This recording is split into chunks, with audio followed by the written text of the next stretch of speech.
안녕하세요.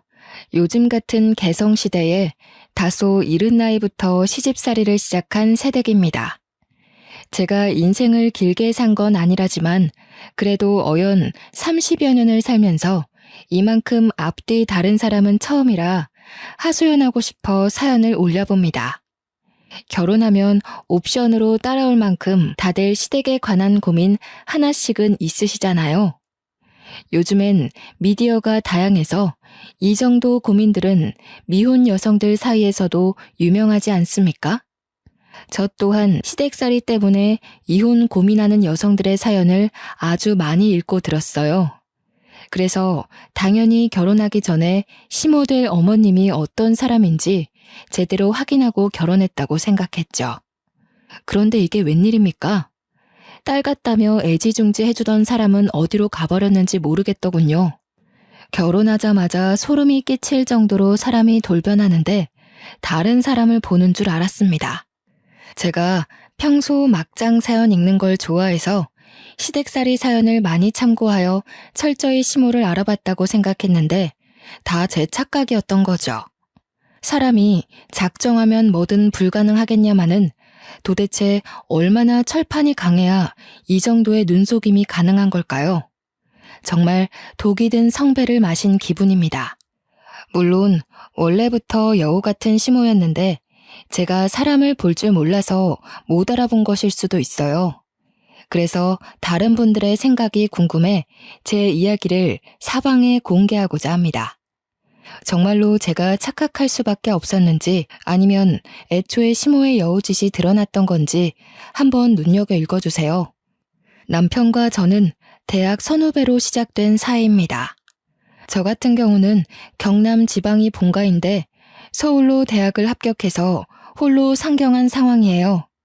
서울로 대학을 합격한 고등학교 친구들이 몇몇 있었다만 같은 서울이라고 해도 만남이 쉽지 않더군요. 물론 서울 땅이 지방에 비해 확연히 크니 당연한 결과겠지만요. 어쨌든 결론은 아는 사람 한 명 없는 땅덩어리에 혼자 뚝 떨어진 신세가 되었다는 겁니다. 대학에 합격했을 때는 마냥 좋아서 축가받기 바빴는데 막상 서울로 올라오니까 조금 막막하더라고요. 요즘은 휴대폰만 있으면 어디든 찾아갈 수 있고 조사해 볼 수 있다지만 그렇다고 낯선 곳이 금방 적응되는 건 아니거든요. 입학식 전부터 서울에 구한 자취방에 올라와 있었기에 학교 가기 전까진 하루 종일 집에만 박혀 있었어요. 간혹 친구들과 전화를 하며 같은 처지의 상황을 공유하고 위로하는 게 다였죠. 무척 떨리는 입학식을 보내고 선후배들과 대면하는 자리가 있었는데 남편을 그 자리에서 처음 만났습니다. 솔직히 남편의 피지컬이 남들 눈에 확 들어올 만큼 잘나지는 않았어요. 사람을 외적으로 판단할 생각은 없다만 남들에게 소개시켜주면 되게 제가 아깝다는 말을 많이 들었을 정도의 비주얼이었죠. 그래서 저도 복학생으로 앉아있는 남편에게 그닥 눈길이 주지 않던 후배 중 한 명이었어요. 보니까 남편은 동기들 사이에서도 그리 적극적으로 자리를 즐기는 사람은 아니더군요. 소심해서라기보단 진중한 사람에 가까워서 이런 술자리에서 노는 게 익숙하지 않은 사람이었어요. 저는 선배들에게 잘 보이기 위해 적극적으로 노력하는 신입생이었는데 선후배를 떠나서 제 테이블에서 소외되는 사람이 있는 게 단지 싫었습니다. 그렇다 보니 제가 남편에게 가장 많이 질문을 하는 후배가 되어 있더라고요. 의도한 건 아니었는데 어느새 제 이미지가 그렇게 찍혀버려 다들 술게임하고 놀 때 저만 남편과 캠퍼스 전반에 관한 진지한 대화를 주고받았습니다. 그 자리에서 자연스레 전화번호를 주고받게 되었는데 나중에 알게 된 사실이 있다면 남편이 꽈탑이더라는 겁니다. 그날 남편에게 잘 보였던 덕분인지 남편은 제게 알아서 이렇다 할 정보를 많이 주었어요. 그래서 솔직히 학점 관리에 많은 도움을 받았답니다. 제가 꽈탑 선배님을 꽉 잡고 있다는 소문이 저희 동기들 사이에 퍼져서 친구들도 제게 많이 접근하더군요. 그로부터 받는 관심과 인기가 나쁘지 않아 저는 남편의 존재에 더 감사하며 친해졌습니다. 어느새 과제도 도움받고 별일 없어도 개인적으로 만남이 잦다 보니 제 자취집까지 공개하게 되었는데요. 남편이 서울 토박이라서 제가 서울 지리에 여전히 적응 못하고 있는 것에도 많이 도움을 주었어요. 좋은 곳에 많이 데려가주고 소개도 해주었는데 지금 생각해보니 함께 보낸 그 시간들이 모두 데이트였던 거 있죠. 비주얼이 제 스타일은 아니었지만 남편에게서 많은 걸 배우다 보니 어느덧 모르는 게 생기면 자연스레 남편을 찾게 되었고 확신 없는 계획을 앞두고도 남편에게 조언을 구하고 있더라고요. 나중에는 남편과 동거를 하는 게 아닌가 싶을 만큼 제 자취방에 남편의 물건들이 하나씩 채워졌어요. 남편이 제 집에 오는 게 당연한 수준이 되었다는 겁니다. 그러다 한날은 남편이 쉬는 날에 자취집을 찾아왔더라고요. 연락도 없이 찾아와서 놀랐지만 서프라이즈로 방문했다는 남편의 의도가 귀여워서 웃었던 기억이 납니다. 이거 반찬인데 우리 엄마가 너 먹이라고 챙겨줬어. 지방에서 올라와서 혼자 지낸다고 하니까 갖다 주라고 하더라. 부모님이 멀리 계시면 반찬 같은 거 챙겨주고 싶어도 어려울 거라고. 보고 안 먹는 것들 있으면 말해달래. 남편이 들고 온 종이 가방을 보는데 난생 처음으로 생판 모르는 남에게 감동이란 걸 느꼈습니다. 엄마가 챙겨줬다면 당연했을 보살핌을 다른 어른에게 받으니 기분이 묘하더라고요. 그날 남편이 가져온 음식은 20대 초반인 제 입맛에 맞는 음식도 있었고 돈 주고 샀다면 비쌌을 영양가 있는 반찬들도 많았어요. 평소 편식이 없던 저는 모든 반찬들이 반갑고 감사하기만 했죠. 그날 엄마한테 전화해서 자랑까지 했는데 엄마 또한 고마운 분이라며 엄청 좋아하더라고요. 남의 자식을 이렇게 주기적으로 챙기기도 일일 텐데 시어머니는 그 이후로도 매주 한 번씩 반찬을 보내주셨어요. 반찬뿐만 아니라 자취에 필요한 도구들도 남편을 통해 챙겨주셨습니다. 시어머니께서 딸을 갖고 싶어 하셨다는 걸 남편을 통해 들었는데요. 그 마음이 저한테 고스란히 전달되어 감사하면서도 또 얼굴 한번 뵈어드리지 못한 게 죄송하더라고요. 이번 주말에 오빠 집에 가도 돼? 어머님한테 감사 인사드리고 싶어서. 매번 이렇게 호의를 받고 있는데 인사 한번 안 드리는 건 예의가 아닌 것 같아. 괜찮아. 엄마는 너 부담 주려고 챙기는 거 아니야. 말했잖아. 아직 나이도 어린데 타지에 혼자 와서 고생하는 모습이 안쓰러워서 마음이 쓰이는 거라고. 그러니까 나도 인사드리고 싶다는 거야. 우리 엄마도 오빠 엄마한테 엄청 감사해하고 있어. 내가 오빠 어머니에 대해 자랑을 많이 해놨거든. 서울 엄마가 따로 있다고 슬쩍 약 올려도 엄마는 그저 고맙다고 하더라. 바쁘더라도 시간 내서 꼭 인사드리래. 그게 예의라고. 남편은 그런 제 마음에 오히려 더 고맙다고 하더군요. 그래서 처음으로 남편의 집을 방문하게 되었습니다. 보통 남자친구의 집에 가는 거면 긴장되어야 정상인데 떨리는 것보단 오히려 친척 집에 방문하는 기분이었어요. 시어머니를 한 번도 뵌 적 없고 연락도 드려본 적 없는데 그동안 받은 호의가 셀 수 없이 많아서 이미 알고 있는 사이처럼 편안했죠. 어머나, 어쩜 이렇게 예쁘게도 생겼을까? 아들보다 3살이 어리다고 들었는데 그래서 그런지 아직 애기 티가 그대로 묻어있네. 오는데 교통이 불편해서 힘들었지? 얼른 앉아라. 식사 준비 곧 다 됐거든. 조금만 기다리렴. 시어머니는 저를 보자마자 가족을 대하는 것처럼 굉장히 반겨주셨습니다. 저 또한 이미 편한 마음으로 와서 그런지 그 손길이 어색하지 않더군요. 시어머니가 손수 준비하는 점심상을 도우려고 했지만 시어머니는 손사래를 치며 앉아있으라고만 했어요. 손님이면 가만히 앉아서 대접을 받아야 한다며 손 하나 까딱 못하게 하더라고요. 남편을 통해서만 시어머니의 호의를 받았던 저는 집을 한번 방문한 후로 남편만큼이나 시어머니와 친해졌습니다. 남편이 아니더라도 시어머니와 단둘이 연락을 하며 안부도 묻고 일상도 공유하며 정말 엄마와 딸처럼 지냈죠. 이렇게 남편과 남편의 식구들은 서울에 혼자 동떨어진 제게 제2의 가족 같은 존재가 되었어요. 저와 남편의 사이가 깊어진 것도 있지만 시댁에서 저와 남편을 두고 벌써부터 미래 계획까지 짜놓았더라고요. 너무 물 흐르듯 자연스럽게 진행된 관계이다 보니 결혼 또한 서로에게 당연한 절차가 되어버렸습니다. 그렇게 저와 남편은 3년의 연애 생활을 마치고 제가 졸업함으로써 결혼을 하게 되었어요. 시댁이 된 식구들도 이미 알고 있는 사이라 마음에 들었고 세심하고 배울 점이 많은 남편도 사랑하는 걸 넘어서 없어선 안 될 당연한 존재가 되었습니다. 모든 게 순조로웠고 제 마음에 쏙 들었으나 딱 한 가지 걱정되는 부분이 있었어요. 저는 자취를 한 사람이나 시어머니께서 보내주는 반찬으로 생활했고 청소나 빨래는 자취생이 할 법한 정도의 수준으로만 해왔기에 사실상 살림을 할 줄 모른다고 하는 게 맞았어요. 자신 없는 소리로 시어머니께 이 사실을 고백한 적이 있었는데 시어머니가 망설임 없이 그런 건 걱정하지 말라며 다 살면서 배우면 되는 거고 합가하는 동안에는 자신이 살림을 하면 되니 신경 쓰지 말라고 하셨습니다. 원래는 분가를 하려고 했는데 시어머니가 이제 막 졸업해서 취업한 애가 무슨 돈이 있겠냐며 처음엔 시댁에 들어와 살다가 나중에 분가하라고 하라고 하는 겁니다. 남편이랑 얘기해봤는데 남편도 그게 현명한 방향인 것 같다고 해서 저도 바로 수긍했습니다. 이때까지만 해도 결혼 참 잘했다고 생각했어요. 시댁 때문에 골머리 앓는 친구들에게 자랑조차 하기 미안할 정도로 저는 시댁이 너무 좋았죠.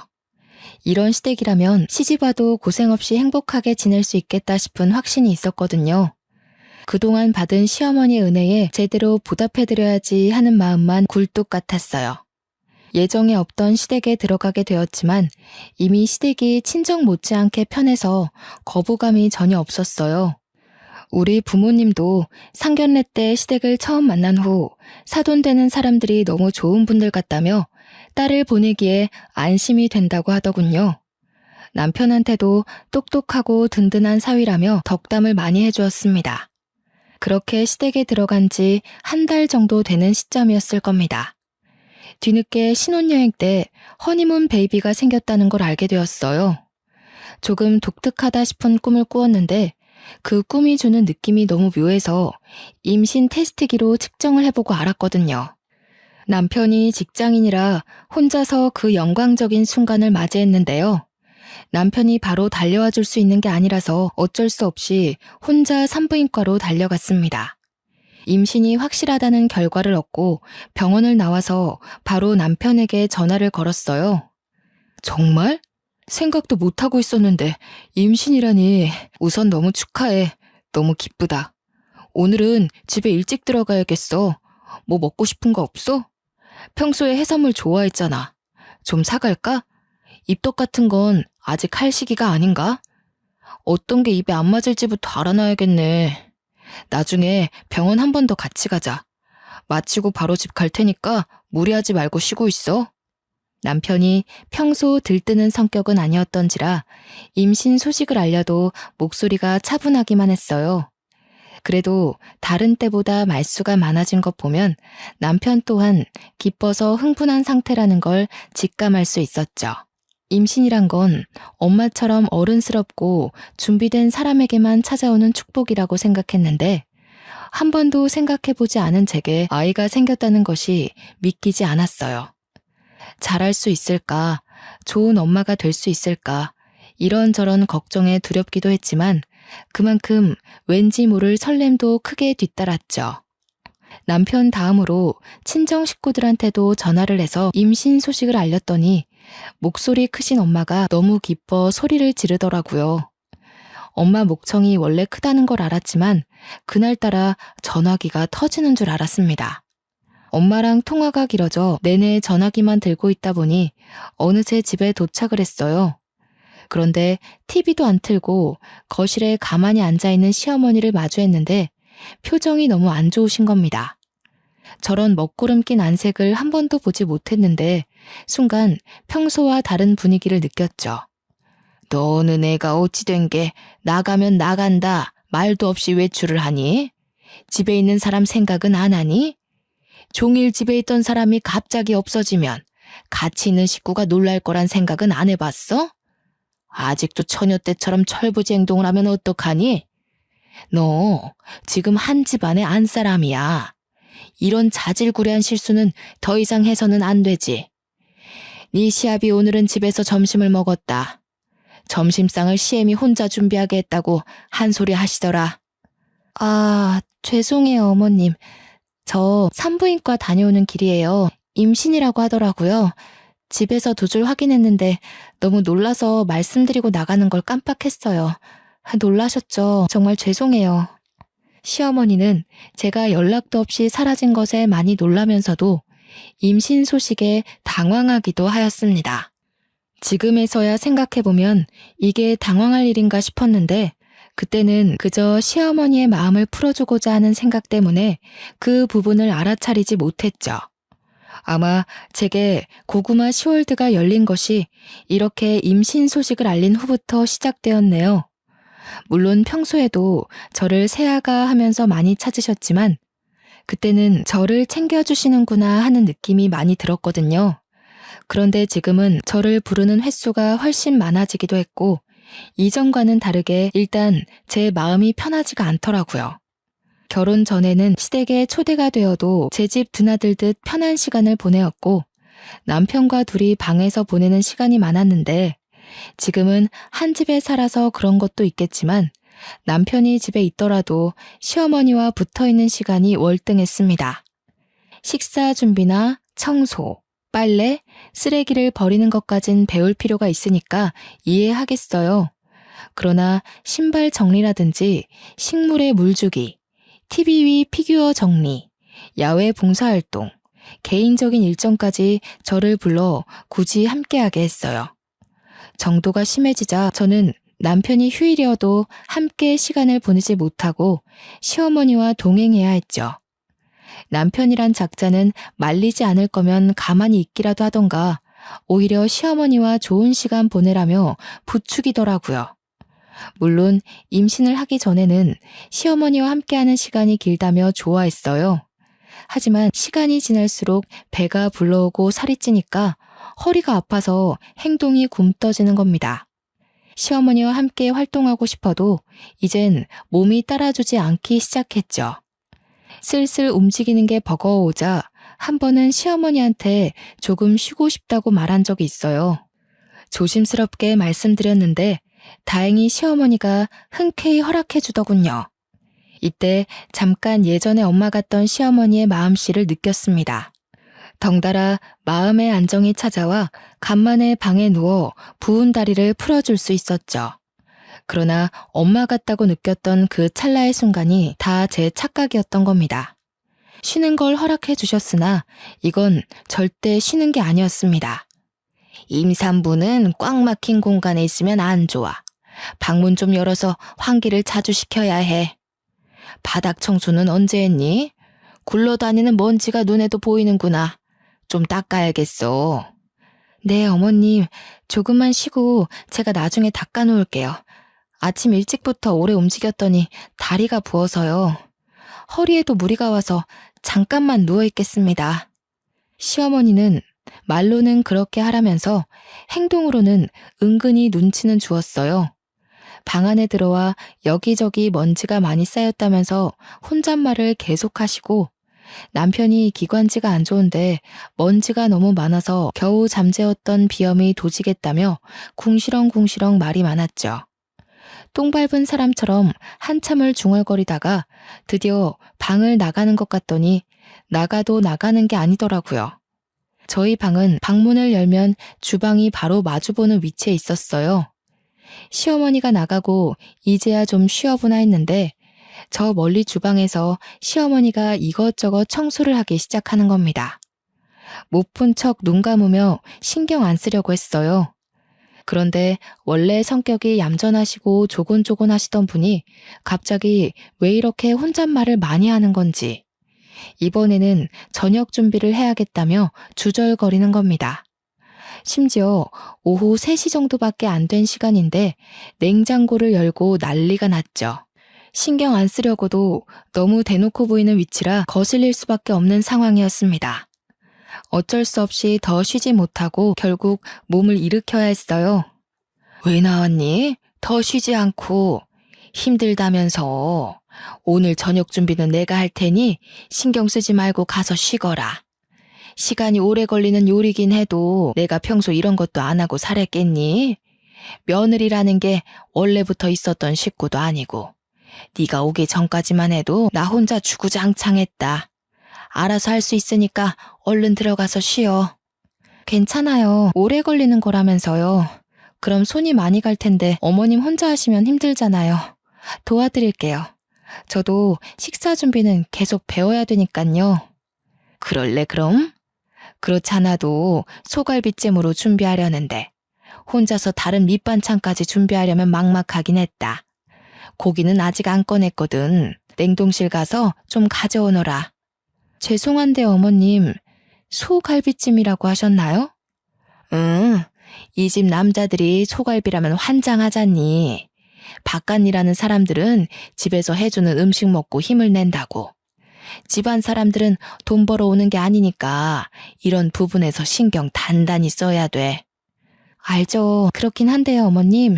제가 육고기는 조금 역하다고 말씀드렸는데 임신 때문에 육류향 맡으면 입덧이 올라와서요.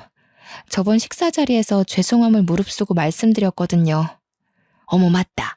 아이고야, 내가 깜빡해버렸어. 네가 배 나오고 쉬는 날이 많아지다 보니까 깜빡 잊어버렸네. 그런데 어쩌겠니? 이미 고기를 사버린걸. 오래 놔두면 쓰지도 못해. 그렇다고 밥상을 2번 차려? 나도 입덧 해봐서 아는데 참으려면 또 견뎌지더라. 그리고 옛날에 나 때는 시댁에서 입덧이라고 넘어가지고 배부르다고 쉬게 해주고 이런 거 없었어. 그래도 무리하지는 말고 조금만 애써서 할 수 있는 만큼만 좀 도와다오. 분명 육류가 역하다고 했고 시부모 앞에서 입덧 징조를 몇 번이나 보였는데도 시어머니는 제가 방에서 기원하길 바랬던 건지 곧바로 고기를 꺼냈습니다. 지난날 스쳐가듯 느꼈던 시어머니를 향한 불편함은 오해가 아니었어요.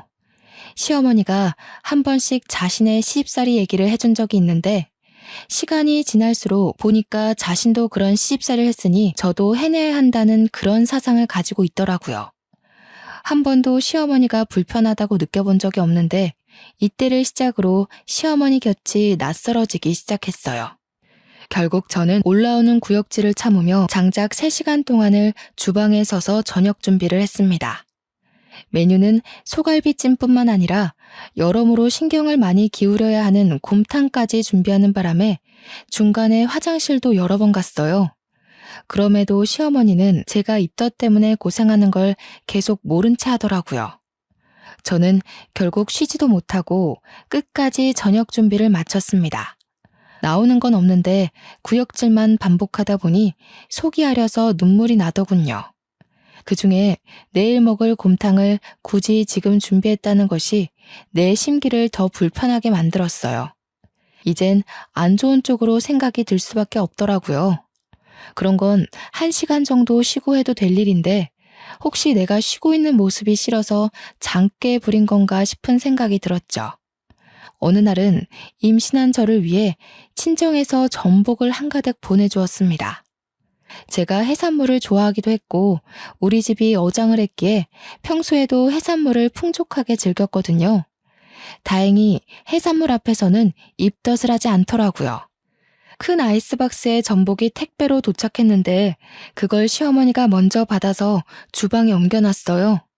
나날이 몸이 힘들어져서 한 발 늦게 방에서 나온 제가 시어머니와 함께 정리를 하려 했어요. 그런데 시어머니가 기분 나쁠 정도로 계속 한숨을 푹푹 쉬는 겁니다. 아유, 사돈도 생각이 짧으시지. 가정집에서 이만한 양의 전복을 어디다 쓰니? 나중에 미역국에나 다 집어넣어야겠다.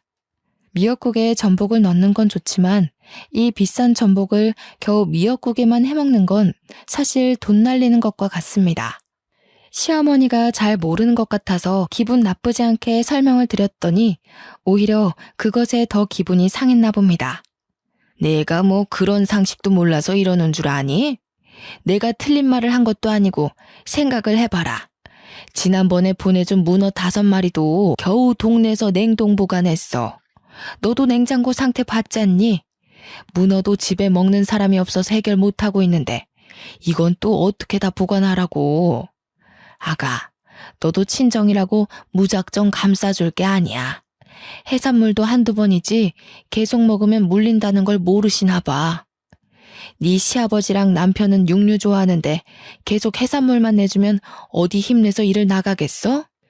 시어머니가 톤이 차분한 편이라 조곤조곤 말씀하시는데 옛날에는 그 분위기에서 묻어나는 우아함이 멋있어 보였다면 지금은 그저 얄밉고 서운하게만 들리더라고요.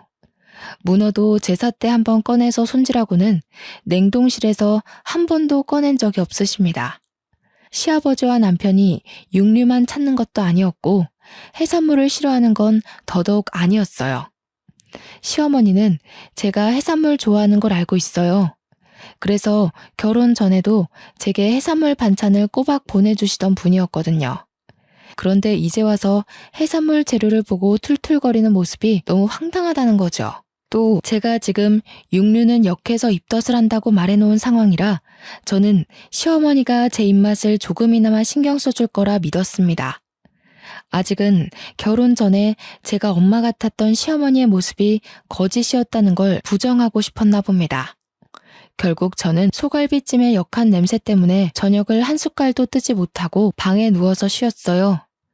그마저도 저녁 치울 때는 시어머니가 요란스럽게 기척을 내는 바람에 나가서 도와야 했죠. 제 표정이 너무 힘들어 보였는지 설거지는 시어머니가 한다고 해서 죄송함을 무릅쓰고 다시 방에 들어왔습니다. 그런데 얼마 안 있어 남편이 들어와서 하는 소리 때문에 어이없어서 숨이 넘어갈 뻔했죠. 어디 갔다 했더니 누워 있었어? 아직 저녁상 정리 다 못했던데. 엄마가 허리가 아프다네. 여보 몸 좀 괜찮으면 설거지 할 수 있겠어? 우리 저녁 먹는 동안 누워서 쉬었으니까 이제 좀 움직일 수 있지? 뭐라고? 무슨 소리야? 어머님이 괜찮다고 하셨는데? 나도 내가 하려고 했어. 근데 어머님이 설거지는 직접 하시겠다고 하잖아. 가서 쉬라길래 들어온 거야. 엄마가 이전에 디스크 수술했었거든. 아무래도 요즘 자기 봐주느라 많이 움직였나 봐. 영 힘들어하시네. 설거지는 자기가 가서 좀 해줘. 자기 많이 쉬었잖아. 많이 쉬다니? 나도 저녁 준비한다고 3시간을 서 있었어. 나도 허리 아프다고. 너무 오래 서 있었더니 배도 끊어질 것 같이 아파. 또 저녁 준비하는데 고기 냄새 때문에 입덧을 얼마나 한 줄 알아? 지금도 멀미하는 것처럼 속이 욱신거려 죽겠어. 자기 힘든 거 알아. 근데 있잖아, 이런 말까진 안 하려고 했는데 뭘 그렇게까지 생색내. 자기만 임신해봤어? 우리 엄마도 다 겪어온 일이야. 엄마는 임신 때 걸레질도 했대. 임신이란 게 대단하고 존경받아야 될 일은 맞지만 자기는 좀 유세 부리는 것 같아. 유세? 지금 애 가진 사람한테 유세라고 하는 거야? 다른 사람도 아니고 어떻게 애 아빠가 그런 말을 할 수가 있어? 내 뱃속의 아기 나 혼자 만들었어? 이 애기 나 혼자 지키는 거야? 자기도 이 애가 안전하게 태어날 수 있도록 보살필 의무가 있어. 어떻게 어머님 말만 듣고 같이 부려먹을 생각을 해? 무슨 소리를 하는 거야. 부려먹긴 누가 부려먹는다고 그래. 우리 엄마 아파서 좀 도와달라고 하는 게 어떻게 부려먹는 거야? 우리 엄마가 너 서울 올라와서 얼마나 딸 챙기듯 살펴줬는지 잊었어? 그 은혜는 안 갚을 생각이야? 갚기를 바라고 베푸는 은혜가 은혜 맞아? 지금 생각해보니 그렇네. 어머님은 훗날 내가 며느리가 되었을 때 생색내려고 잘해줬던 거였어. 딸로서가 아니라 며느리로 삼으려고 밑밥 뿌리신 거라고. 야, 너 말 그따위로밖에 못해? 못 배운 거 가르쳐서 사람 만들어놨더니 뭐라고? 어른한테 말하는 꼬라지가 그게 뭐야? 못 배운 거? 그래, 그렇게 똑똑한 사람이 왜 자기 엄마 잘못된 건 바로잡지 못했을까? 당신보다 덜 배우고 덜 똑똑한 나도 어머님이 장깨 부리고 있는 게 너무 보이는데 똑똑한 머리로 한번 생각해봐. 막말로 어머님이 임신한 채로 걸레질했으면 나도 그래야 돼? 어머님이 지독한 시집살이 겪었으면 나까지 생지옥을 겪어야 되는 거야? 이런 건 어디서 내려온 세습인데?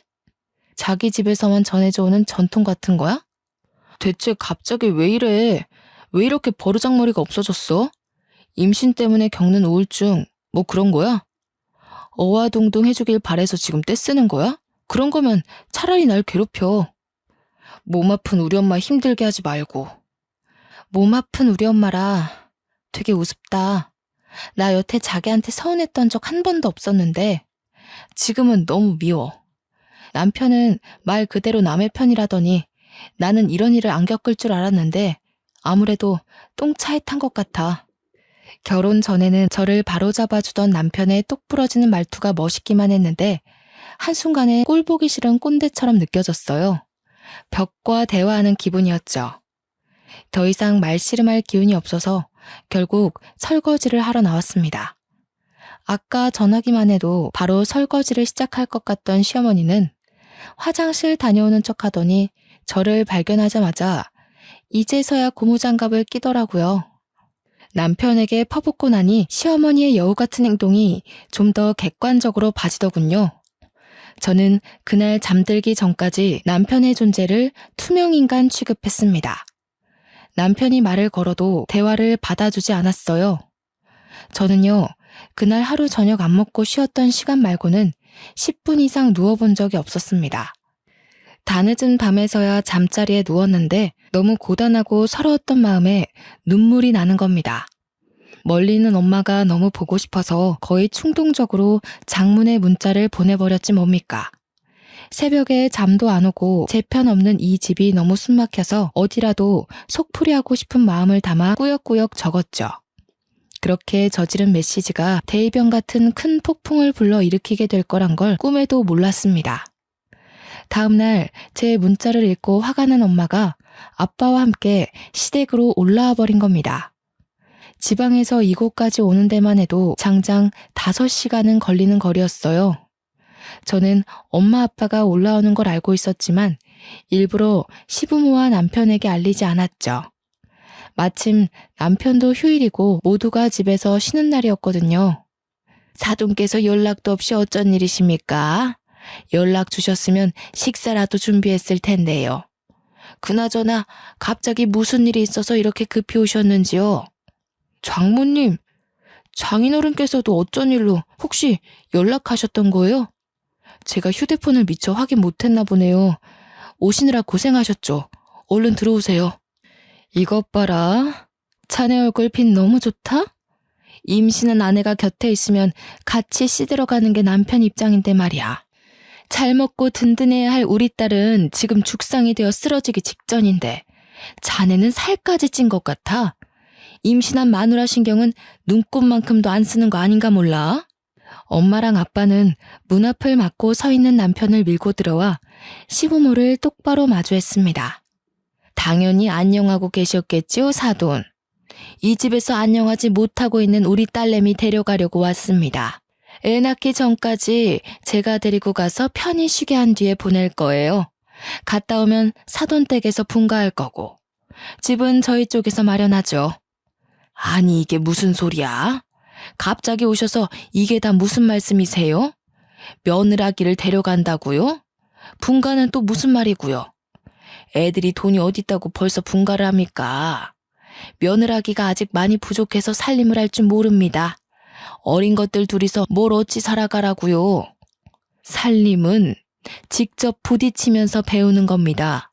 그리고 사돈이 뭔데 제 딸을 부족하다고 말하는 거죠? 그렇군요. 애초에 우리 딸은 부족하다. 낙인 받고 대하셨으니 이 상황까지 왔겠네요. 도대체 애 가진 딸을 얼마나 구워 삶았으면 애가 아파도 끽소리 못하고 멀리 사는 지 애미한테 문자를 다 합니까? 남편한테도 그렇고 시댁에 말 못한 게 있는데 우리 엄마 성깔이 좀 세서 웬만한 말빨 좋다는 역술가들을 가볍게 이기는 수준이에요. 아빠도 엄마한테 잡혀 살았을 정도지요. 제 딸 입에 들어갈 해산물 보내는 것도 그리 고가웠어요. 입덧 때문에 육고기 근처도 못 가는 며느리를 3시간이나 세워서 요리시킬 만큼? 이렇게 달달 볶고 싶으셔서 결혼하기 전에는 어떻게 참으셨대요? 이럴 거면 딸 같다는 입에 발린 소리로 살살 구슬리지나 말지. 다 늙은 사람이 어린애를 상대로 뭐 하는 짓입니까? 추잡스럽게. 뭐라고요? 이보세요, 사돈. 너무 무례한 거 아닌가요? 도대체 무슨 소리를 듣고 이러시는지 모르겠는데 아무래도 실컷 오해하신 것 같은데 앞뒤 상황 다 들어보시고 따지셔야 하는 거 아닙니까? 무턱대고 목소리만 높이는 사돈이야말로 추잡스러운 행동을 하고 있는 거 아닌가요? 아, 지금 보니 우리 딸이 얼마나 시달렸는지가 확실히 보이네요. 상견례까지만 해도 고상한 척 다 하시더니 그 속내가 이렇게 저렴하기 짝이 없었다니. 요즘 같은 세상에 사돈 같은 시엠이 내세우면 돌맞습니다. 장모님, 말씀이 좀 지나치신 거 아닌가요? 어떤 서운한 점이 있으셨는지 모르겠다만 예고 없이 찾아오시는 건 같은 식구끼리도 조심해야 할 부분이지 않나 싶어요. 말 잘 텄네, 자네. 워낙 존재감이 없어서 하마터면 자네를 잊고 내려갈 뻔했어. 그랬다면 속 터져서 다시 올라왔을지도 모를 일이지. 살면서 자네 주제를 잊은 것 같아서 똑똑히 새기라고 다시 일러주겠네. 처음부터 내 눈에 자네는 겨우 10점짜리 사윗감이었어. 그런데 오늘부로 0점짜리야. 여기서 마이너스로 내려가는 순간 그 길로 자네랑 내 딸은 이혼하는 거야. 어머 사돈, 이혼까지 논하시고 도대체 다짜고짜 와서 이 무슨 행패이세요? 이제 더 이상 예의를 못 갖추겠네요. 왜 남의 집 귀한 자식을 평가지릅니까? 당장 사과하세요. 잘 들으세요, 사돈. 이 망할 집구석에 들어오기 전에 우리 예쁜 딸이랑 결혼하겠다고 줄을 섰던 잘난 집 아들들만 몇 트럭이었어요. 그 중에서 사돈 아들이 제일 못생기고 돈도 없는 집구석인데 그래도 결혼을 시킨 이유는 우리 딸이 너무 좋아하기도 했고 딸한테 마음 다 바쳐 헌신하는 모습이 만족스러웠기 때문이었어요. 그런데 어쩌고 어째요? 못생긴 것이 주둥이만 살아서 임신이 유세니하는 소리를 짓거려요? 예? 장모님, 오해세요. 자기 도대체 장모님께 뭐라고 말씀드린 거야? 자기가 어제 나보고 그랬잖아. 어머님은 임신하고 걸레질도 했다면서 나보고 유세 떨지 말라며. 임신 나만 하는 거 아니라고. 사돈, 임신하고 걸레질을 한 게 자랑인가요? 그런 걸 못 살았다고 표현하는 거예요. 어디 가르칠 게 없어서 남의 집 귀한 자식한테 거지 같은 경험을 강요해요? 앞으로 조금이라도 내 딸 불편하게 하는 일 있으면 바로 이혼 요구할 겁니다. 우리는 이딴 사위 아쉬울 것 없어요. 엄마가 더는 끼어들 틈 없이 퍼붓는 바람에 시댁 식구들은 갈수록 꿀먹은 벙어리가 되더군요. 우리 엄마가 언성도 워낙 높고 성격도 드세서 그 기세에 조곤조곤한 시어머니의 성격이 완전 묻혀버렸지 뭐예요. 결국 시부모님은 친정부모가 저를 데려가는데도 인사조차 못할 만큼 입도 번긋 못했어요. 그리고 엄마는 끝까지 붙잡으러 따라온 사위 매몰차게 밀어내곤 그대로 저를 싣고 지방으로 내려왔습니다. 저는 출산부터 산후조리까지 친정 쪽에서 무사히 마친 후에야 서울로 복귀하게 되었죠. 이미 분가할 집까지 마련해뒀기에 시댁엔 전화로만 인사를 전하고 분가한 집으로 바로 이동했습니다. 남편은 친정 때문에 잔뜩 기가 죽어있더라고요. 늘 제 머리 꼭대기에서 저를 자기 입맛대로 다루던 남편이 이렇게까지 눈치 보는 건 처음 봤습니다. 이제 막 시작한 분가라 살림에 실수가 많았는데도 이래라 저래라 지적질을 못하더군요. 남편 성격에 자존심이 많이 상했을 텐데도 이혼하기는 또 싫었나 봅니다. 하긴 시댁이 이미지를 워낙 챙기는 집안이라 자기 아들 인생에 빨간 줄 그이는 게 싫었을 겁니다.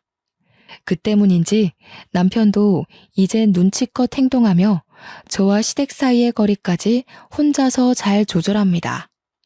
숨막히기만 했던 결혼 생활이 지금은 친정엄마 덕분에 너무도 살만해졌어요. 애 키우는 게 예산일이 아닌데 육아 스트레스와 더불어 고부간의 갈등까지 심화되었다면 아마 제가 먼저 참지 못하고 남편에게 이혼을 요구했을지도 모를 일이었죠. 저는 결코 우리 엄마가 오버했다고 생각하지 않습니다. 배 아파 낳은 소중한 자식이 남의 집 손에 굴려지는 걸 보고 가만히 있을 부모가 어디 있겠습니까? 제 아이도 딸인데 제 딸이 먼 훗날 커서 고된 시집살이를 겪는다면 저도 우리 엄마처럼 할 거예요.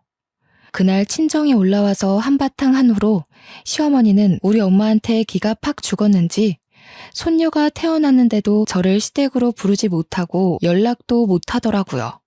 듣기로는 남편이 전해주는 소식으로만 손녀 보고 싶은 마음을 참고 있다고 하네요.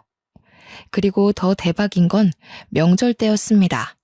그래도 시댁이니까 가서 음식을 해야 되나 싶었는데 남편이 말하길 시어머니가 저를 부르지 말라고 했다는 겁니다. 남편이 시어머니랑 통화하는 걸 엿들었는데 시어머니께서 한다는 소리가 우리 집은 하나 있는 며느리는 어찌나 손이 귀하신지 60 넘은 늙은이가 혼자 죽을 때까지 차례상 차려야 하는 팔자가 됐다면서 비꼬고 있더라고요. 제 귀에까지 들리라고 하는 건지 통화인데도 일부러 큰 소리를 내면서 자기가 며느리 하나 잘못 들여서 죽을 때까지 이 고생하는 거라고 며느리가 자기 잘난 아들 길을 다 죽인다고 하는 거예요. 엿듣고 있었다지만 웃겨서 말이 안 나오더라고요. 근데 더 웃긴 건 남편은 지 엄마보다 우리 엄마가 더 무서웠나 봅니다. 지 엄마가 오지 말라고 한 게 진심은 아닐 텐데 저보고 여보는 시댁엔 절대 오지 마 이렇게 말하더군요. 저는 시어머니의 돌려 말하기 화법을 잘 알아서 시어머니의 진짜 진심이 뭔지 눈치챘지만 남편은 자기 엄마인데도 말뜻을 제대로 못 알아먹더라고요. 이 상황 자체가 너무 꼬셔서 일부러 눈치 없는 척 시댁의 발길을 끊었습니다. 가끔씩 전화와서 저를 살펴주는 엄마한테도 지금 너무 편하게 잘 살고 있다고 이게 다 엄마 덕분이라고 말해주니 다시 한 번 더 사위가 교통정리 못하면 당장 부르라고 하네요. 그 전화를 끊고 나서 얼마나 든든하고 어깨가 펴지던지 그 자리에서 한참을 호탕하게 웃었습니다. 솔직히 며느리 된 입장으로서 시부모를 공경해야 되는 건 맞지만 너무 자기 가족만 생각하는 시어머니를 위해 저를 낮추면서까지 가까이 지내고 싶진 않습니다. 제 부모님한테 그렇게 배우면서 자랐거든요. 저는 공경을 하기 위해 며느리란 직책을 받아들인 거지 얕은 아량으로 용심이나 부리는 시어머니의 비위를 맞추고자 며느리가 된 게 아니기도 하니까요. 아마 세월이 좀 흐르고 한번 뒤집혔던 그때의 사건이 서서히 잊혀질 때쯤이면 시어머니가 혼자 일하다 힘들어서 또 저를 부를지도 모르죠. 설령 그렇더라도 이제는 다 상관이 없습니다. 저는 그때마다 시댁에 남편을 대신 보낼 예정이거든요. 현재는 속 시원하게 상황이 해결되어 편한 생활을 보내고 있다만 제 사연을 읽어보신 여러분들은 어떤 생각이 드셨나요? 여러분이라면 결혼하기 전에 저런 앞뒤 다른 시어머니의 여우습성을 눈치챘을 것 같으신가요? 되도록 이런 사기꾼 같은 사람과는 엮이지 않으셨으면 좋겠습니다. 저처럼 그게 어쩔 수 없는 식구가 되어버렸다면 잘못한 게 없으니 기죽지 마시고 현명하게 헤쳐나가시길 바랍니다. 징글징글해서 뒤돌아보기 싫은 제 속풀이 읽느라 고생하셨습니다. 다들 고마워요. 좋은 밤 되세요.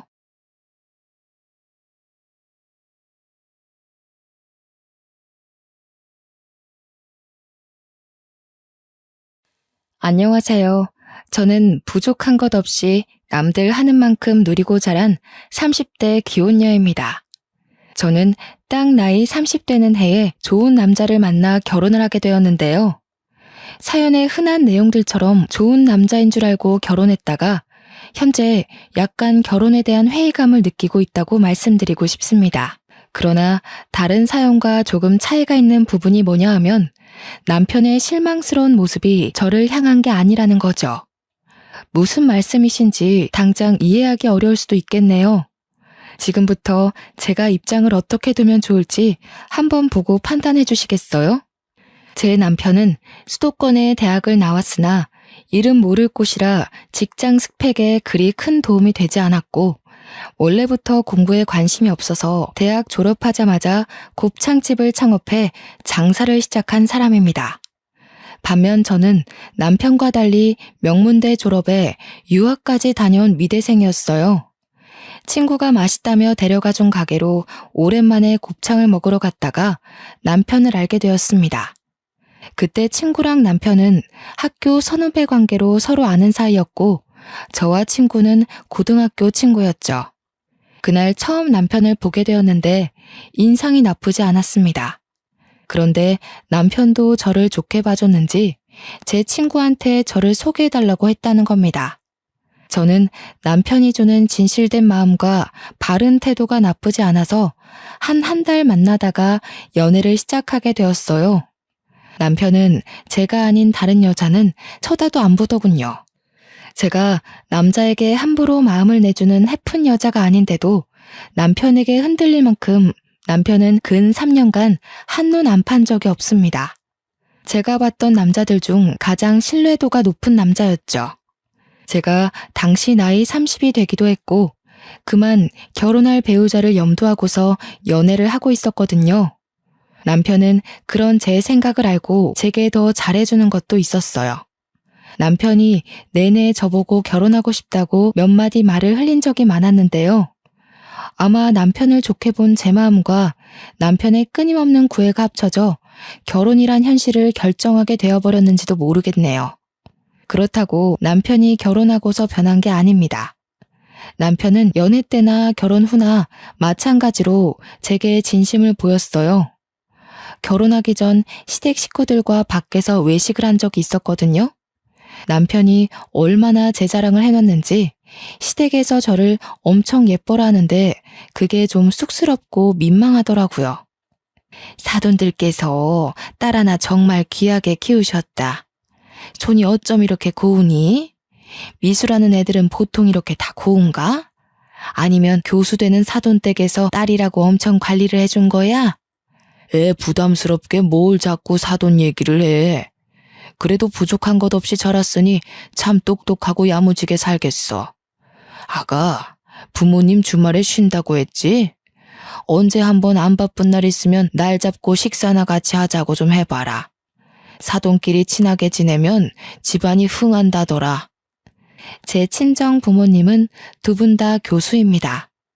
아빠는 명문대에 계셨고 엄마는 미대 교수라 미대 쪽에 이름 날리는 지방대에 가 계셨어요. 따라서 저희 부모님은 현재 주말 부부세요. 저도 저희 가족을 한 번에 만나기가 어려운데 시댁 식구들은 당연히 더 못 만나 뵀죠.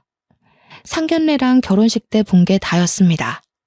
상견례 때도 양가 부모님 날짜를 맞추기가 좀 곤란했는데요.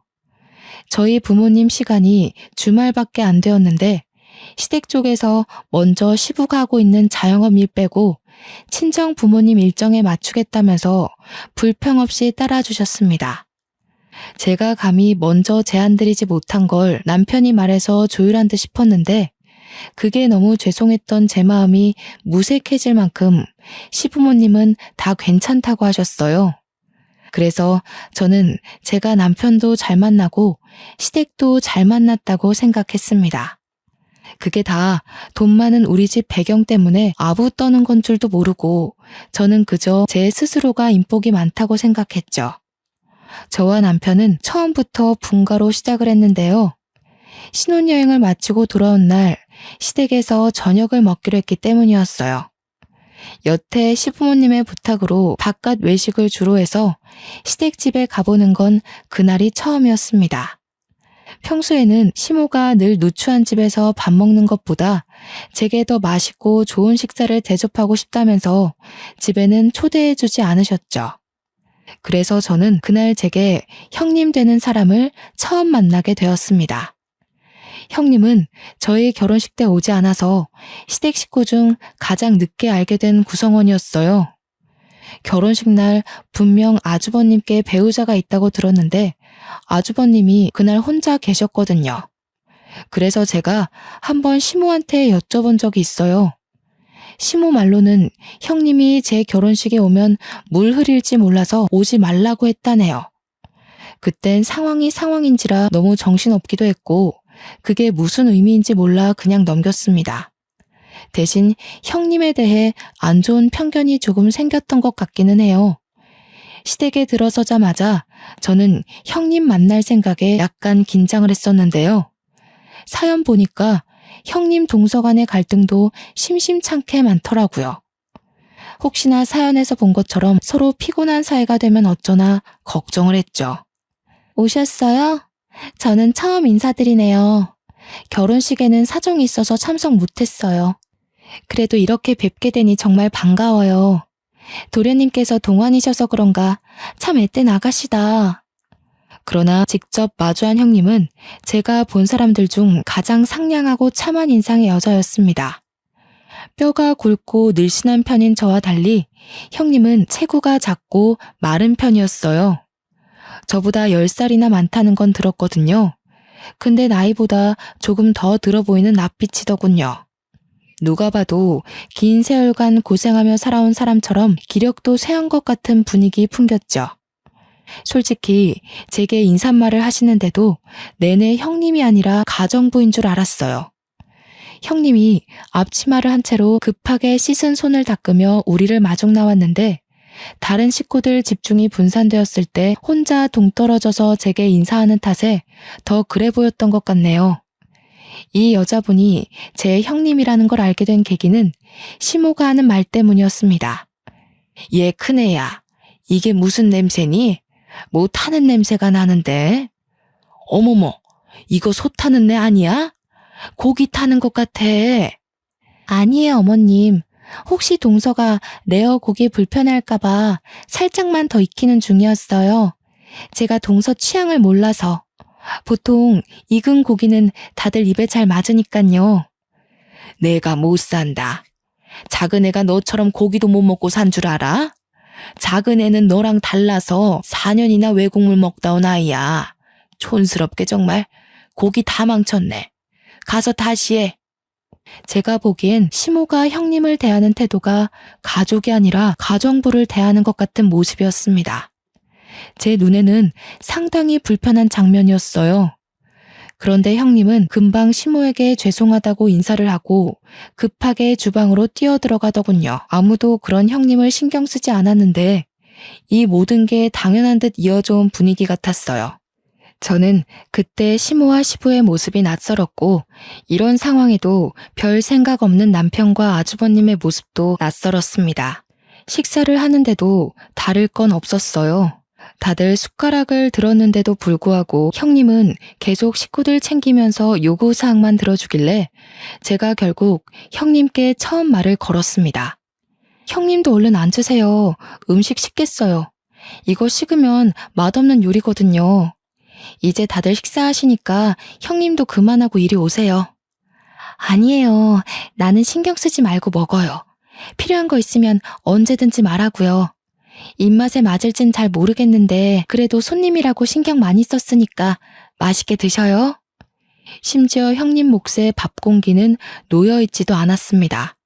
같은 식구이고 앞으로는 제가 형님께 배워야 할 것도 많은데 이대로 저 혼자만 식사를 할 수가 없어서 저도 숟가락을 내려놓고 형님을 도와야겠다고 생각했어요. 그런데 남편이 저를 잡더니 신경 쓰지 말고 밥 먹으라고 하는 거 있죠? 저더러 저는 시댁 방문 첫날이고 손님 대접 받아야 마땅한 날이라면서요. 불편해하는 저를 보고 시모랑 시부도 괜찮다고 식사하라고 하길래 할 수 없이 다시 숟가락을 들었네요. 그러면서 형님한테 이거 달라 저거 달라 시키는 시부모님의 행동은 끊이질 않았습니다. 이 많은 음식을 하느라 혼자 얼마나 고생을 했는지 형님 얼굴에 땀이 송골송골 맺혀 있더군요. 이건 형님이 이 집 며느리이기 때문에 나서서 고생하는 게 아닌 듯 했어요.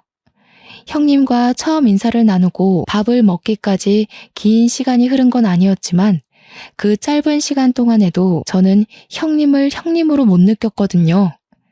그때만 해도 시댁이 형님을 얼마나 무시하고 있는지가 보였다는 거죠. 그런데도 정작 형님은 아무렇지도 않아 보이더라고요. 제게 웃어주는 여유까지 있었습니다. 그만큼 속에 참고 있는 응어리가 얼마나 많을지, 그게 얼마나 억눌리고 단련이 되었을지가 감히 가늠되지 않아서 더 마음이 불편했던 자리였어요.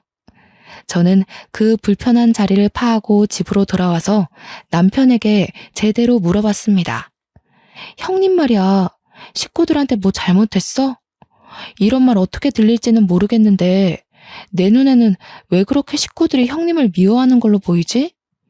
그래서 나 오늘 식사 자리 엄청 싫었어. 형님 도와드리고 싶은데 다들 눈치를 너무 줘서. 아, 싫어한다고 봐야지. 형수가 저기 뭐야. 우리 형이랑 속도 위반으로 결혼했는데 그 전에 형 군대를 유일하게 기다려준 여자였거든. 형이 의리 지킨다고 결혼했더니 가진 게 없어도 너무 없는 여자였던 거 있지? 형도 지금은 후회하더라. 대신 애는 안 만들잖아. 아마 형수가 막 나가면 바로 이혼할 생각일걸? 남편 말로는 형님은 그저 가진 게 없는 데다가 고아라는 이유로 시댁에서 무시받고 있는 거라고 하더군요. 남편이 그 조심스러운 이야기를 별 생각 없이 툭툭 내뱉었는데 그 말투에서 남편마저 형님을 얼마나 무시하고 있는지가 느껴졌습니다. 남편과 만났던 기간, 그러니까 연애 기간까지 통틀어서 남편이 가장 별로인 날이었어요. 그때 아마 괘씸한 마음에 남편의 머리를 한 대 때려주고 씻으러 갔던 것 같아요. 저는 화가로 활동을 시작해 따로 화실이 있는 신혼집을 구했어서 일을 집에서 했는데요. 한날은 화실에서 그림을 그리던 도중 남편이 출근하고 없는 시간인데 누가 초인종을 누르는 겁니다.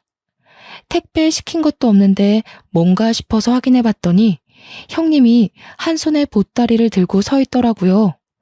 그 보따리는 또 얼마나 소중한 건지 형님이 품에 꼭 안고 계셨습니다.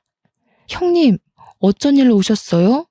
저희 집은 어떻게 찾으시고 연락 주셨으면 제가 시댁에 찾아가면 되는데요. 어머님이 주소 알려줘서 안 헤매고 잘 찾았어. 다름이 아니라 이거 어머님이 동서 갖다 주라고 하더라. 그래요? 이것 때문에 여기까지 일부러 오신 거예요? 너무 고생하셨겠는데 어머님도 참 저한테 연락하시면 될 걸 왜 형님한테 이런 부탁을 하셔선.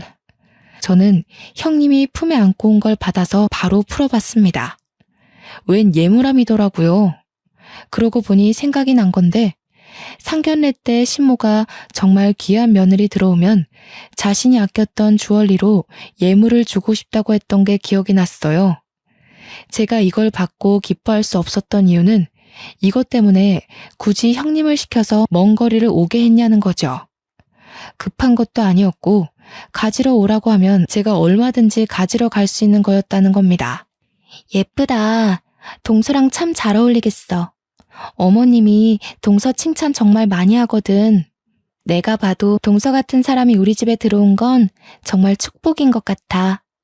형님이 정말 환하게 웃으면서 저를 칭찬해 주는데 문득 그런 형님의 목이나 손에는 이런 보석 없다는 걸 알아챘어요. 형님은 저보다 먼저 시댁에 들어간 며느리잖아요. 장남의 배우자이고 집안의 기둥을 지키는 첫째 며느리지 않습니까? 그런데 이걸 제가 받았고 형님은 받지 못했으니 제 마음이 얼마나 안 좋았겠어요. 이걸 가져온 형님은 얼마나 더 속이 상하고 자존심이 무너졌을까 걱정이 되더라고요. 차라리 풀어보지 말걸 바보같이 뒤늦게 후회했네요. 형님, 식사 안 하셨죠? 와서 밥 한 끼 하고 가요. 좀 있으면 저녁인데 오늘 남편이 회식 있다고 하더라고요. 저 혼자 밥 먹기 외로워요.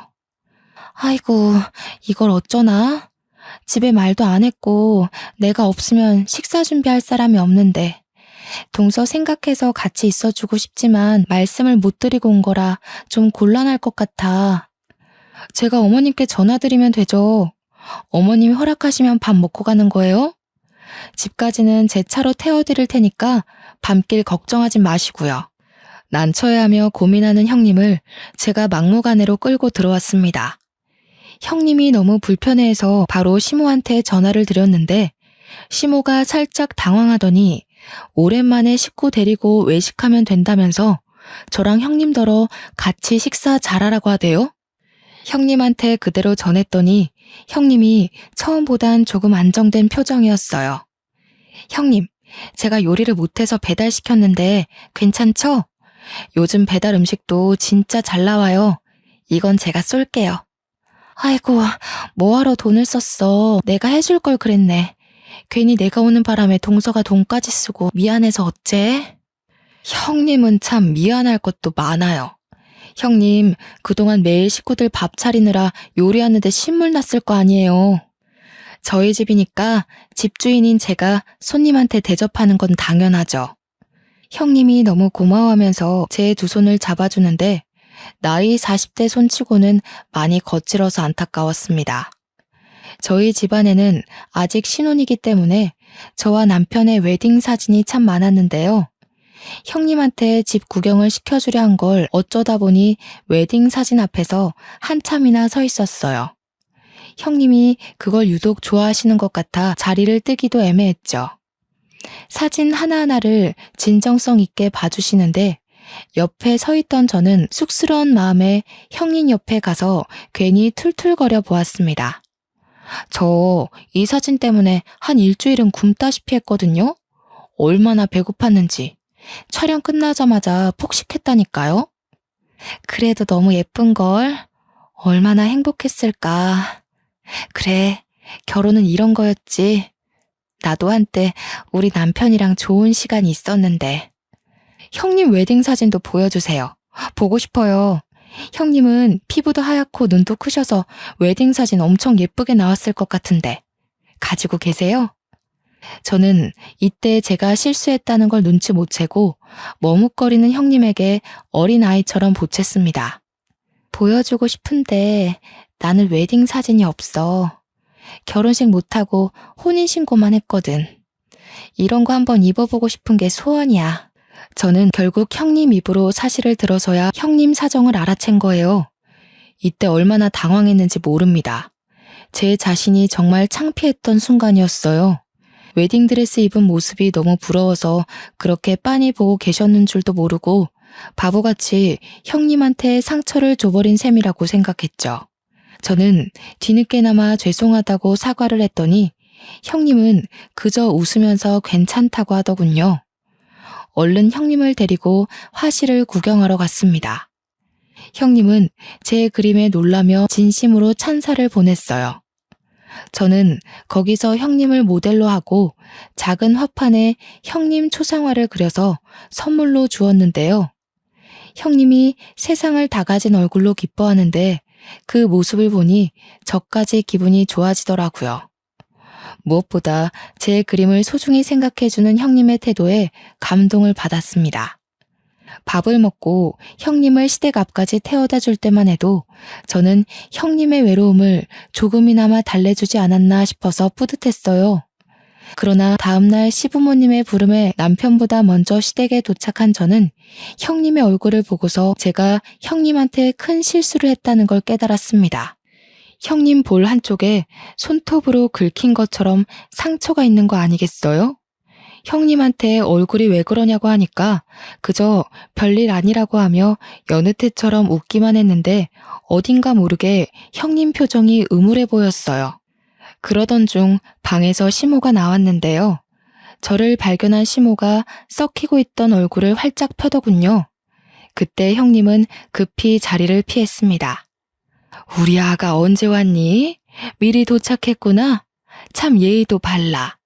왔으면 앉지 않고 뭐하러 서 있었어. 네, 방금 와서 형님이랑 인사 나누느라. 그런데 어머님, 형님이 좀 다친 것 같아요. 얼굴이라 흉지면 안 되는데 말 좀 해주세요. 내버려 둬라. 주제도 모르고 집을 오래 비웠으니 대가가 어떤지는 톡톡히 알아야지. 아가 넌 신경 쓸 거 없다. 그리고 웬만하면 큰애한테 뭐 사주고 그러지 마라. 버릇돼. 보니까 제가 어제 밥 먹고 가라고 붙잡는 탓에 형님은 집에 늦게 들어왔다고 시모한테 따귀를 맞은 거였어요. 그런데도 시모는 눈 하나 깜짝 안 하고 당연한 일상처럼 말을 하는데 순간 소름이 돋는 겁니다.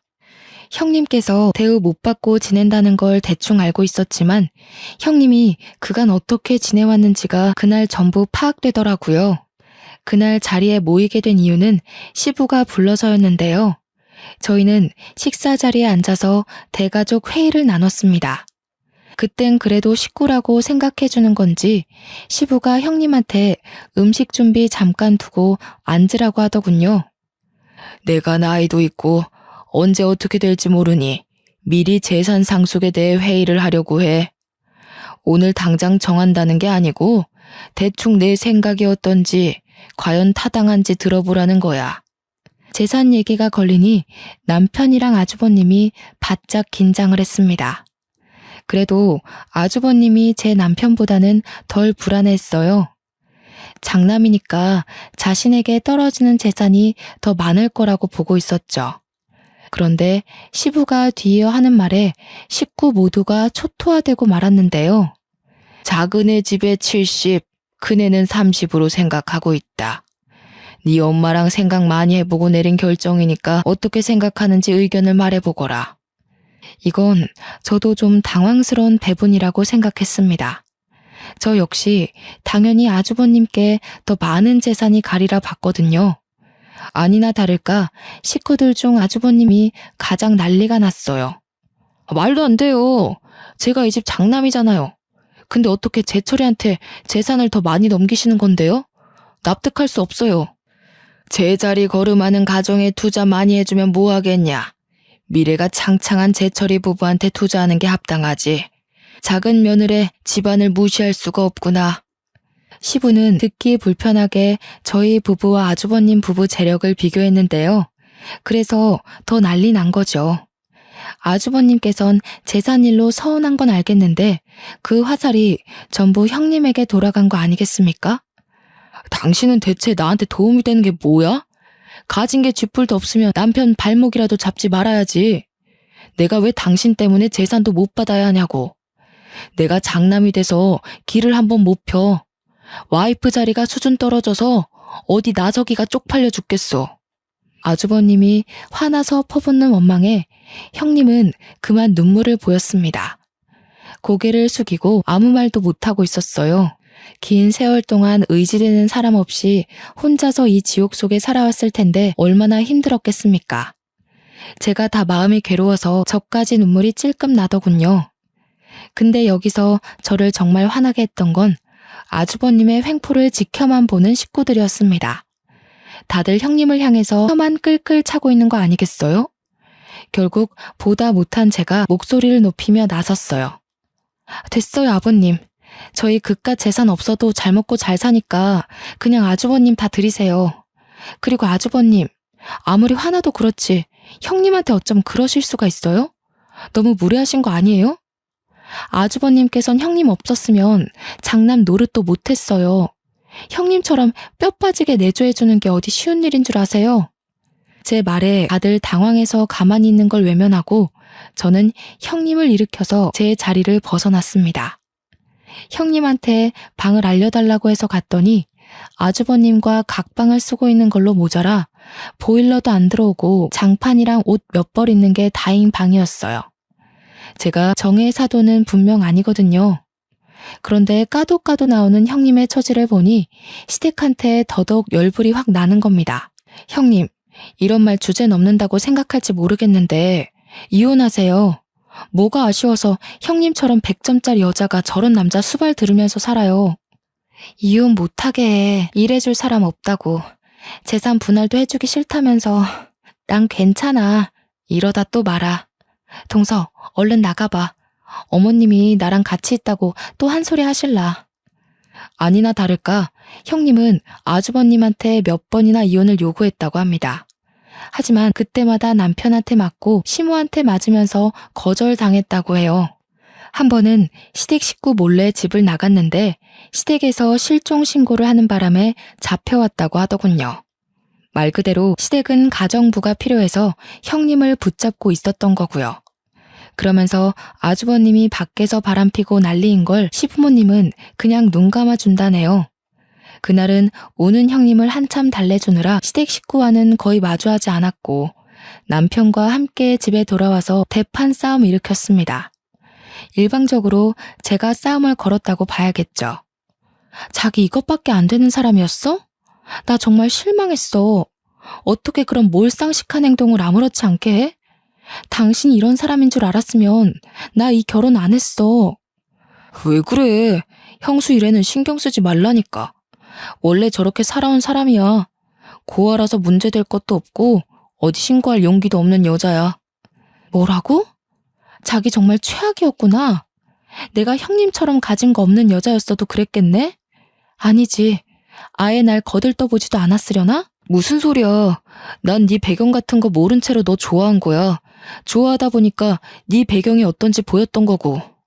네가 형수 같은 여자였으면 시작조차 안 했어. 너랑 형수는 근본부터가 다른데 왜 그런 소리를 해? 다르긴 뭐가 달라. 다 똑같은 사람인데. 내가 정말 당신이랑 시댁 식구 이해해보려고 했거든? 근데 이건 아니야. 어머님, 아버님까지 나한테는 다 최악으로 보였다고. 저는 여태 남편과 지내면서 큰 싸움을 한 적도 없고 큰 소리를 낸 적도 없어요. 그런데 그날엔 너무 화가 나서 남편에게 처음 소리를 질러봤네요. 남편도 이런 제 모습을 처음 봐서 그런지 당황해서 입만 벙긋거리더라고요. 형님한테 사과해. 그리고 당신이 아주버님 말려. 우리가 시댁 재산 포기할 테니까 아주버님 보고 앞으로 정신 똑바로 차리라고 해. 뭐? 아니, 우리가 왜 그래야 되는데? 아빠가 우리한테 돈 준다잖아. 지금은 70, 30이지만 우리가 잘하면 더 떨어질 수도 있어. 그 아까운 걸 왜 포기해? 그래, 그럼 그 돈 받고 혼자 살던가. 우리 혼인신고도 안 했는데 그만 갈라서자. 나는 이렇게 정신머리 없는 남자랑 절대 못 살아. 친정 갈 거라고 미련 없이 돌아서는 저를 남편이 급하게 붙들며 이러지 말라고 무릎을 꿇더군요. 저는 이 시댁에 아쉬울 게 없는 사람입니다. 재산도 시댁보다 우리 친정이 더 많아요. 이 결혼은 정말 남편 하나를 사랑해서 한 거라 제가 쥐고 있는 건 남편 하나뿐이란 거죠. 그래서 따로 포기할 게 없으니 남편 하나 버리면 그만이라는 겁니다. 안 돼. 나 자기 없으면 집에서 대접 못 받아.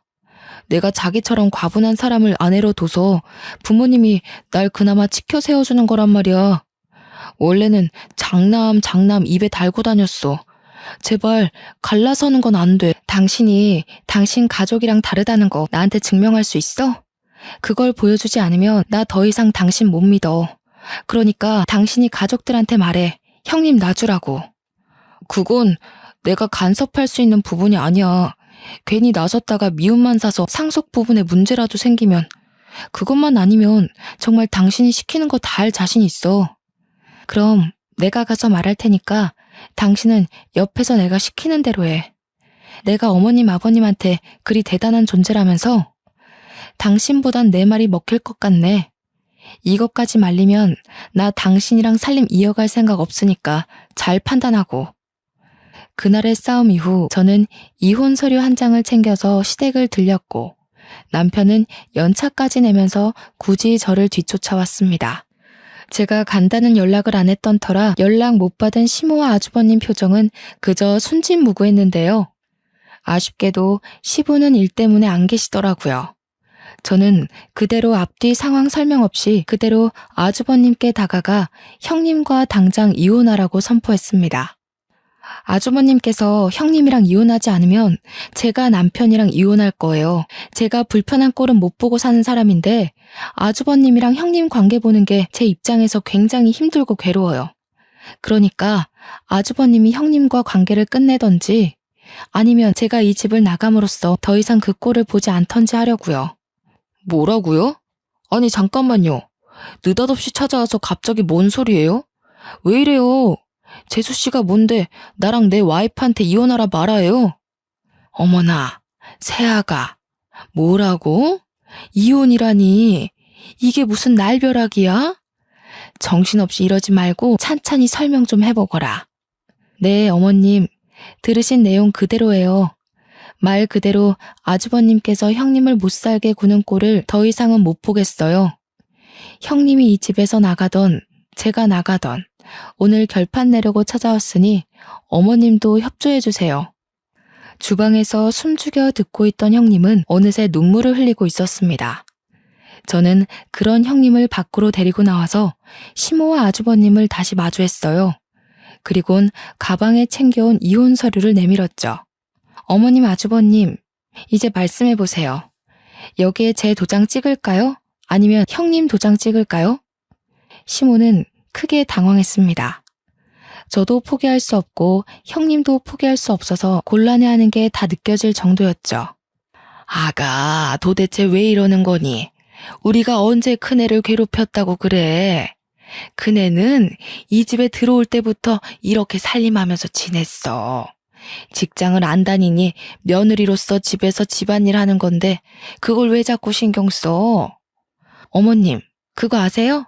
해놓고 안 했다고 하는 건 거짓말이잖아요. 근데요, 해놓고도 모르는 건 그냥 사악한 거예요. 제가 오죽하면 어머님께 이렇게까지 말하겠어요.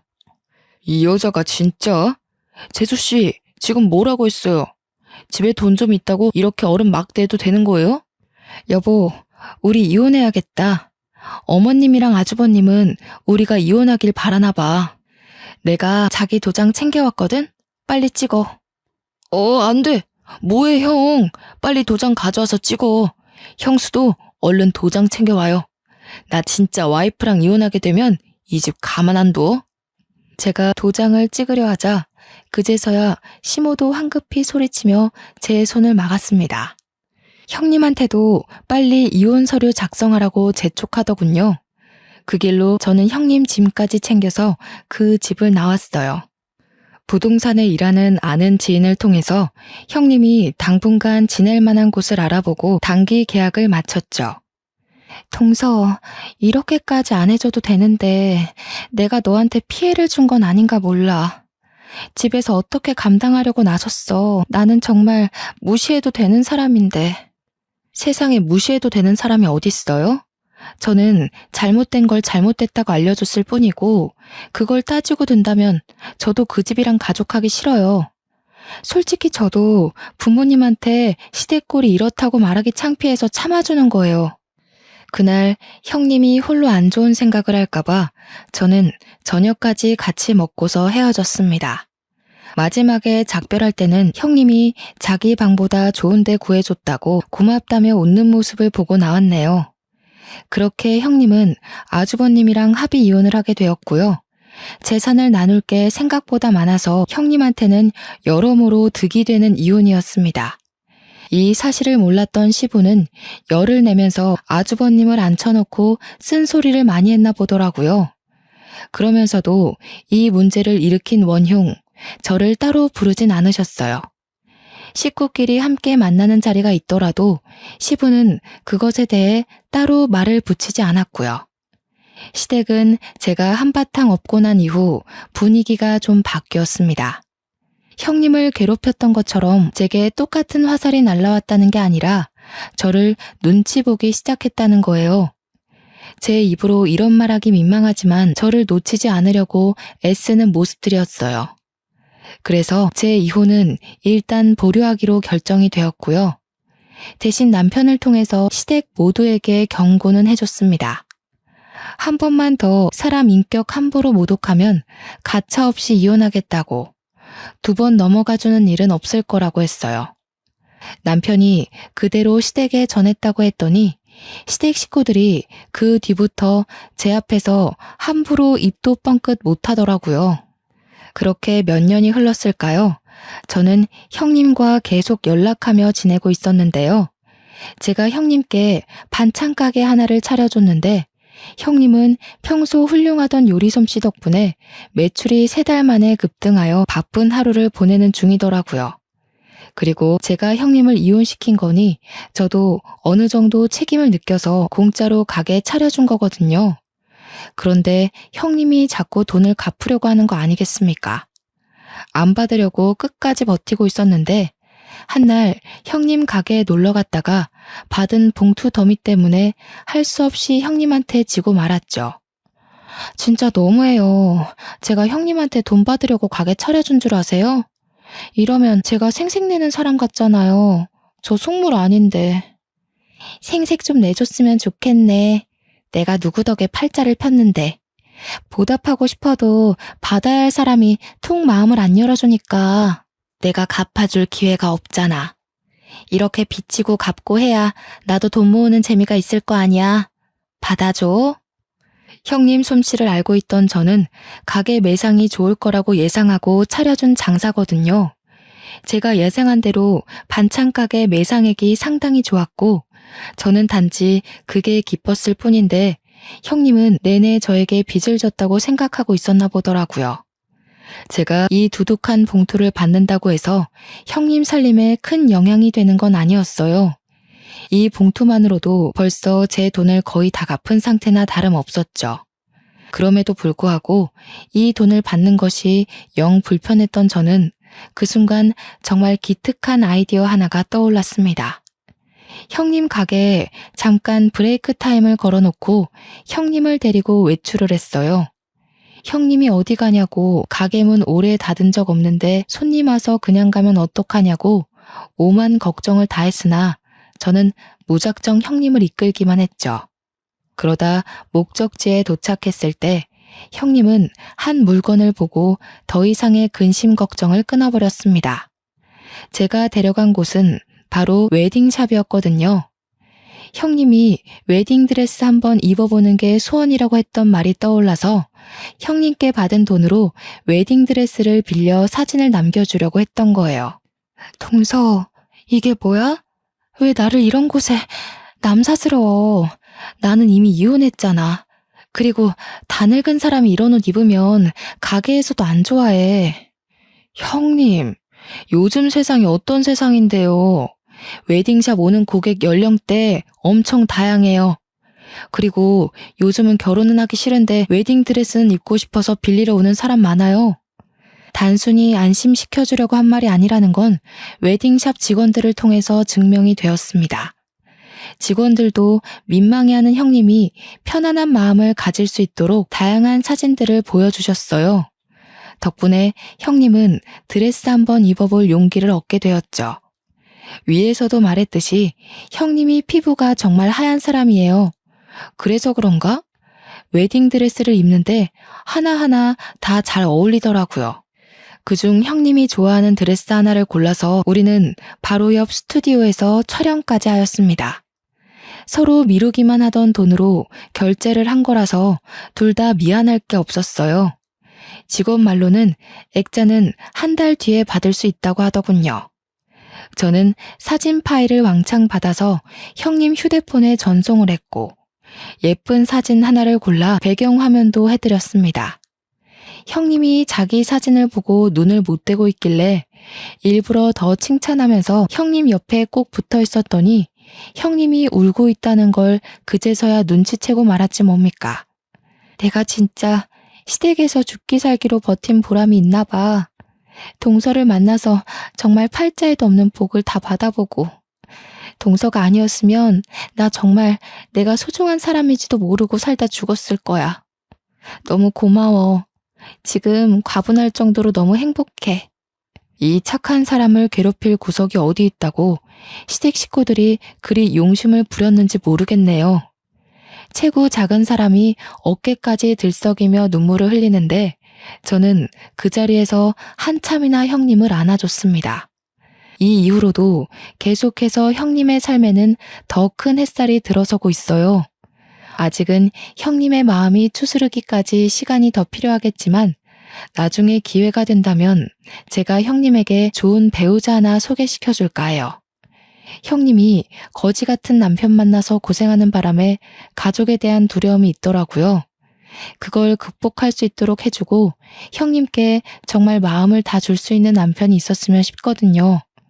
그리고 저는 여전히 이혼을 보류한 상태로 지내고 있습니다. 남편이랑 시댁이 더 이상 실수를 안 하고 있어서 딱히 갈등이 될 만한 일은 없네요. 시댁 집안 행사 때나 시댁을 방문하지 그렇지 않고서는 시부모님 얼굴 안 본 지도 오래됐어요. 참, 아주버님은 웬 유부녀랑 바람을 폈는지 유부녀 남편 쪽에서 아주버님을 소송했다고 하더라고요. 제 남편을 통해 소식만 전해 들었지 따로 찾아가 보지는 않았어요. 남편이 저한테 혹시 돈 좀 빌려줄 수 있냐고 하면서 말해준 내용이거든요. 당연히 돈은 안 빌려줬죠. 그 더러운 일에 관여하고 싶지 않았으니까요. 정말 제 남편만 아니었으면 그런 집안 벌써 연 끊었을 겁니다. 그나마 남편이 제 곁에서 쥐죽은 듯 지내고 제 바램대로 엇나가는 짓을 안 해서 시댁 식구들의 더러운 꼴을 눈감아주고 있는 거예요.